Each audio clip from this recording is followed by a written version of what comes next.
Hi guys, this is Ranjit, and in this video we'll be doing the full review for this Nothing Phone 2. And now I've used the phone for about 45 odd days, so I know this phone ins and out. So we'll be going over the good things that I liked about the phone, some of the things that I did not like, and some of the improvements that can be done. And I made a list on my laptop, so I'll look at it. So we'll go over it.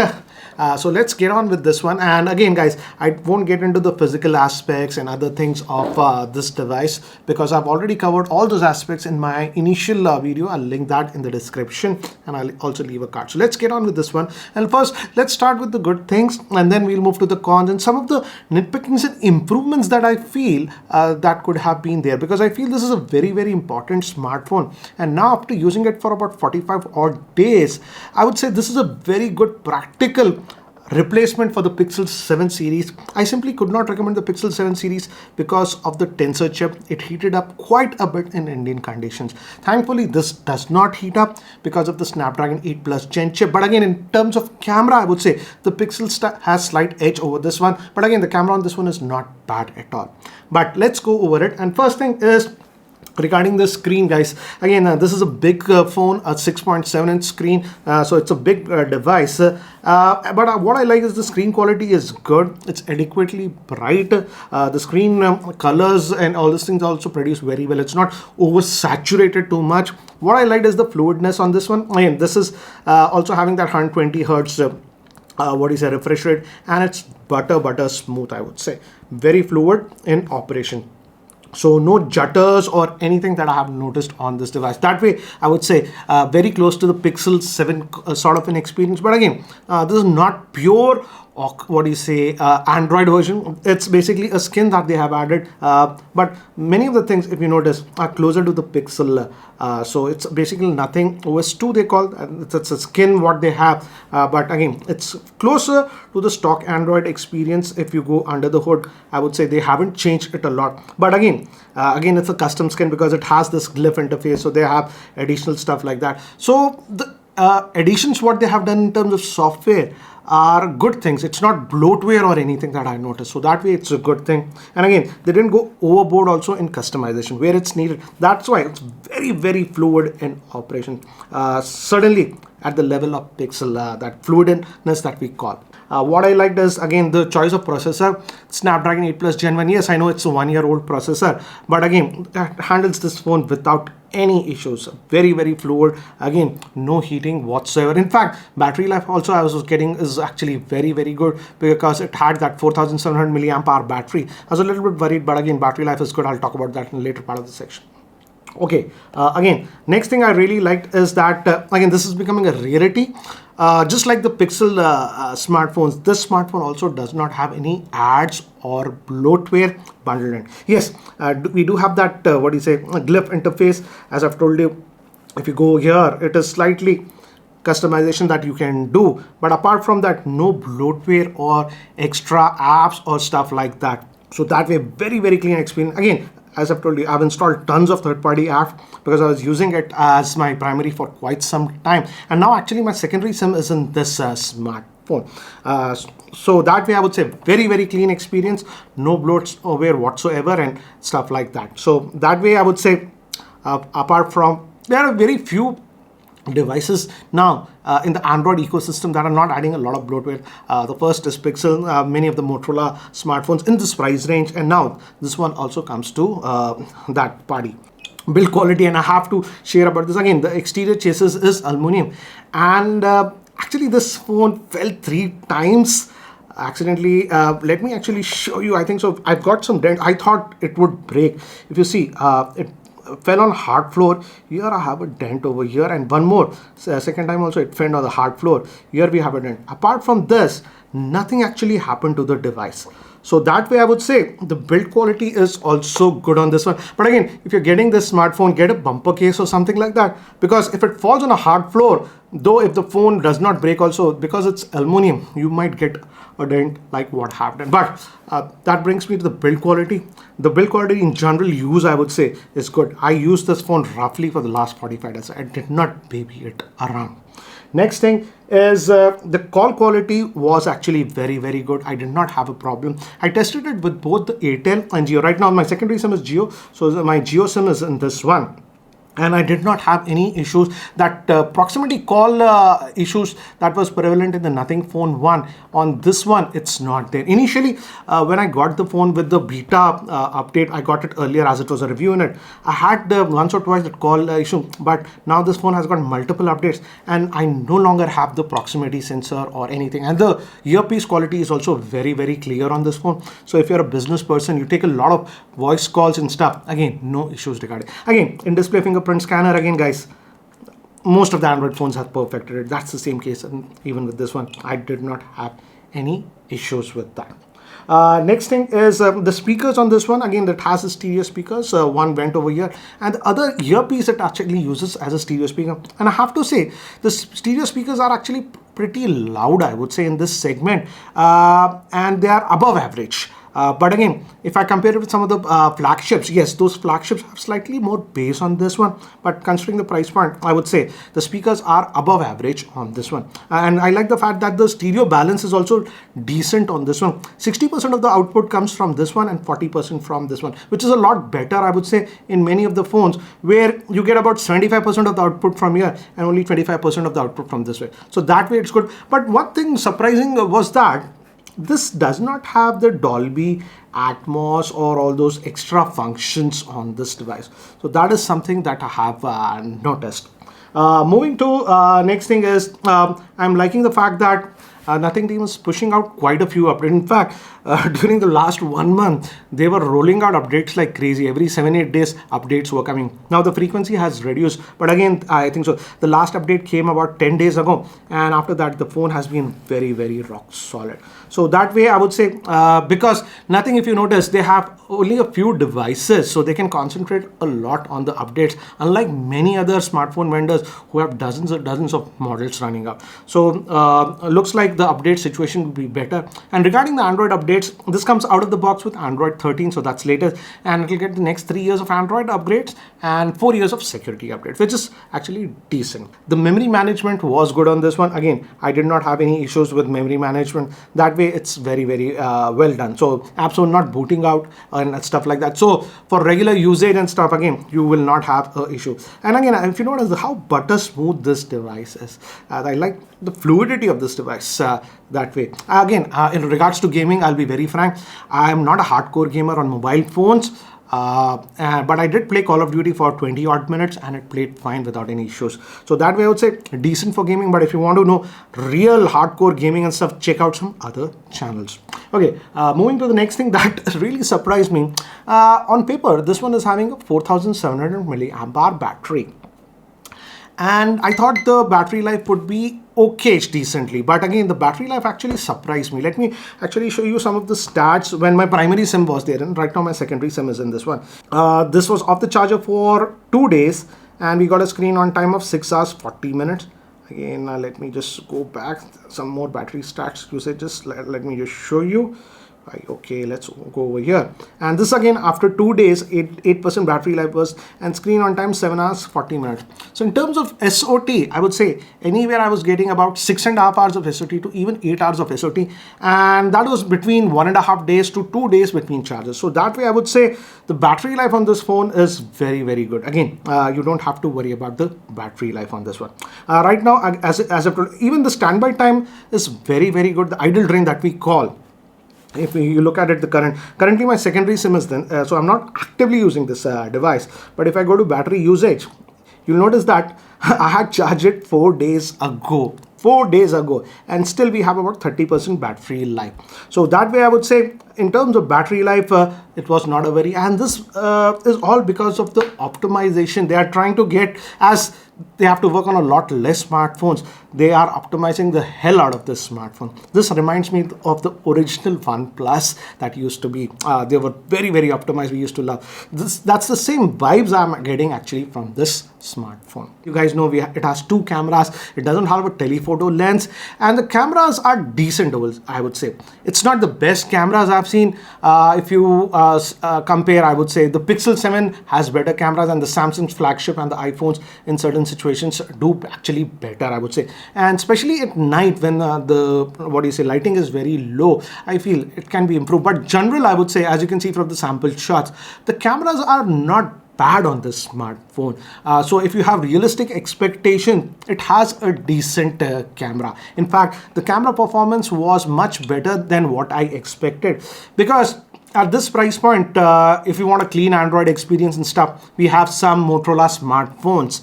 But if I compare those Motorola smartphones with this one in terms of camera performance, this one definitely has better camera performance. But again, if we compare with Pixels, because we have the Pixel 7a also at this price point, yes, the Pixel has a better rear-facing camera, I would say. So that's regarding the cameras and some of the good things. Now let's move to some of the things that I did not like, and some of them are actually nitpicking and feedback to the Nothing team, because some of these things actually can be solved with software. So the first thing that I noticed, and this is a con, this is a strict con. I purposely did not remove screen guard that is pre-attached, and I have to say, if you notice, I don't know if the camera can capture it. It is scratched up like hell. This has to be one of the poorest screen guard that I have seen. The back does not have any screen guard or anything. This is that Gorilla Glass, and this hasn't scratched. So instead of giving this poor, quality screen guard, they should have just removed it, because this is pretty poor screen guard that they have pre-applied on the smartphone. Okay, next thing is regarding the size, and many of you know this is actually a big phone, 6.7 inch screen. In fact, in terms of size, to give you an idea, this is very, very similar to the iPhone Pro Max series. So definitely a big phone. I feel you will eventually get used to it, but I feel it's slightly unnecessarily big. The ideal size would have been 6.5 to 6.6 inch screen. So definitely I would say you can use it with a single hand, but again, it's a two-handed device in my frank opinion. Next thing is regarding this glyph interface, the lights and all those things that come up when you get a ringtone and stuff. It's actually nice, but I feel here they can improve it quite a bit. For example, yes, you have that glyph interface. Let's just go over there, and you can play around with the lights, the ringtones and all those things. The flip to glyph is, I like this. So if I just do this, it glows, and I know it's in do not disturb. So that functionality is there, but the glyph timer is also there. You can add a timer so it moves around. So those stuff is there. But again, for me, the glyph interface, what we have at the back, it can be a lot more functional. They did add a few functionality, but again, it's half-baked. For example, in notifications, you have add these essential notifications. I've added to my gate, that's a security thing, and this is my security camera.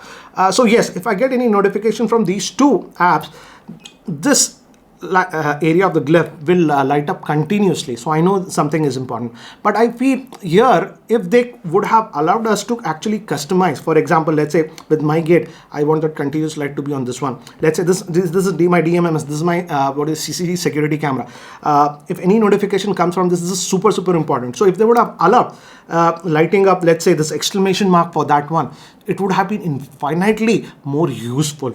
So I feel this glyph interface, that hardware is there, but they need to add a little bit more customization per app. What lighting can be done, that way it will be very useful, I would say. So here I feel the glyph interface hardware is there. They have improved the hardware. They have more zones over here. But again, the software part, again, I feel it has to be improved. Again, they say that glyph timer, this is a glyph timer that you can use. So yes, they have added a little bit more. But for notifications, if they can implement what I'm talking about, it would be genius, I would say. And this is something, feedback that I got from my wife. She simply does not like the built-in ringtones that this one actually has. She checked all of them, but she said all of them are too quirky and stuff like that. I get it. They wanted to add a different personality, so I get all the ringtones. As a techie, I get it. But as a normal user, yes, you have all these crazy, funky ringtones. But also, they should have added normal ringtones also, what we get with stock Android devices in this one, to make it more accessible for normal users. This is small feedback. That's the only reason I told my wife I like this phone so much. She was using the Samsung, what is that? S21 FE. I wanted to give she liked the phone, but again, picky. She didn't simply like any of the ringtones. Yes, custom ringtones she can add, but again, by default, if they could have added stuff, it would have been actually great. This is small feedback. I like a lot of widgets that they have added. In fact, for example, with the weather, the widget and all those things, if you type in here, the customization is there. And this widget actually is very, very functional. If you notice, the top portion, if you press, it brings up your calendar. The bottom portion, if you press, you'll get this nice weather stuff. But this sort of functionality is not implemented in all widgets. For example, this is the time widget. And if I tap this, it does not open the timer or the clock. It should have actually opened it. Again, bottom also, if you go, it adds system. But again, this is not clever. So they have added a lot of actually useful widgets. But again, I feel, again, in the software department, they can actually improve this quite a bit. What I liked in the UI is that, again, if you notice, I could make this circle one, and there's all my security apps and home related apps. I could add all of them in one. So this sort of customization is well. But again, I feel in the software, particularly in simple stuff like this, they can implement a little bit more. Again, all of these things can be actually updated with software. So I hope the team works on that. Just polishing this stuff, I would say. Next thing is regarding the haptic feedback. Haptic feedback is decent, I would say, but I feel at this price point, the haptic feedback could have been better. If I compare with some of the, even the Pixel 7a and some of the other devices in this price range, about 45,000, those have better quality haptics. So that is one area they can improve. Don't get me wrong, it's not bad, but haptics could have been actually improved on the device. Next thing is, as I've told you, the camera is decent, but in very low lighting situations, the Samsungs, the Pixels and the iPhones definitely do better than this smartphone. Let's be blunt about it. Another thing that I do not like about in the video, again, this can be fixed with the software, is this is an irritating thing. If you notice, this leveler is there, okay? In photo and particularly in video, if you're shooting the video and if you're moving, this leveler constantly brings, and in fact, the vibration motor vibrates the device, which is actually stupid because that vibration will cause micro jitters on the video. So this, I get it why they're doing it, but I don't like the implementation of this one. In India, at this price point, I feel they should have bundled the charger because it does support charging up to 45 watts, but the charger is not there in the box and they're charging quite a bit of premium for that charger. So at least in India, they should have actually bundled that charger. And one more nitpicking that I have with this device is that as of now, this is only sold in Flipkart. And we know a lot of users don't have a very good experience while shopping from Flipkart. So I feel they're shooting themselves in the foot. They should have also added other e-commerce sites, maybe Amazon or even some of the big retailers like Reliance Digital or Chroma and stuff like that. That way users would have a lot more experience, or they can, let's say if it's available on Chroma or Reliance or stuff like that, they can pick up the device and feel the quality of the device. So here, only having Flipkart is just shooting themselves in the foot in my frank opinion. Now, lastly is regarding the pricing. Don't get me wrong, the device is actually very, very good overall if you look at it, because it does not have any ads and stuff. The build quality is good, the fluidity is good, the software experience, the polish is almost next to Pixel. That high regard, I would say, the software polish. And again, I did not notice many of the bugs. Some of the bugs I had noticed earlier was squashed out with software update. So that way I would say the software polish and stuff is very, very good. But again, I feel in the pricing department, they could have been a little bit more aggressive. This base variant of this Nothing Phone 2 is selling for about 45,000. I feel they should have priced it about 5,000 rupees less. So that psychological price point of 39,990 would have been the ticking point. But that is what we are getting. Overall, I would say if you have a budget of about that 45,000 at which it's being sold, you can certainly consider this smartphone. I would say because this is the smartphone that is very close to the experience that I got with the Pixel 7, barring the rear facing camera, but it does not have the cons that the Pixel 7 series had, that is the heating issues and the battery life issues. So that way it's very, very well polished, and that's the reason my secondary SIM is in this smartphone. And guys, people keep asking me which smartphone has your primary SIM. The smartphone which has my primary SIM is not very important because that keeps on changing. Right now my primary SIM is in the Fold 5, but maybe after about 10-15 days this will move to another smartphone that will be testing. But the smartphone that has my secondary SIM is very important because that SIM stays in that smartphone. Prior to this one, my secondary SIM was actually in the Fold 4. So that way I would say overall I'm very, very satisfied with this smartphone. Oh, and overall it gets a thumbs up, but again it has some niggling issues that I have mentioned.